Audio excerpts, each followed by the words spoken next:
মাথায় কাফনের কাপড় পরে এসেছি, দাবি আদায় না হওয়া পর্যন্ত এখানেই থাকব। মরব, তবুও দাবি আদায় করব। প্রধানমন্ত্রী আমাদের দাবি না মানা পর্যন্ত রাজপথ ছাড়ব না। আজ বুধবার জাতীয় প্রেস ক্লাবের সামনে দাবি আদায়ের জন্য পঞ্চম দিনের আমরণ অনশন চলাকালে এসব কথা বলেন বাংলাদেশ মেডিকেল টেকনোলজি ও ফার্মেসি স্টুডেন্টস অ্যাসোসিয়েশনের শিক্ষার্থীরা।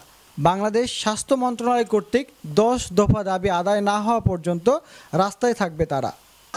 মাননীয় প্রধানমন্ত্রী এবং স্বাস্থ্যমন্ত্রীর কাছে আমাদের অকুল আবেদন, যাতে এই 10টা দাবি উনি আমাদের না মেনে নেন।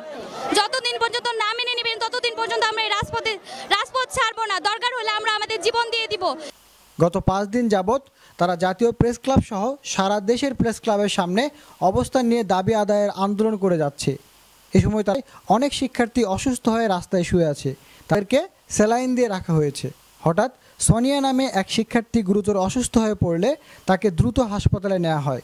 আগামী 7 দিনের মধ্যে দাবি না মানা হলে 28শে মে শনিবার সংবাদ সম্মেলনের মাধ্যমে লাগাতার কর্মবিরতি সহ বৃহত্তর আন্দোলনের কর্মসূচি ঘোষণা করবেন বলে জানান।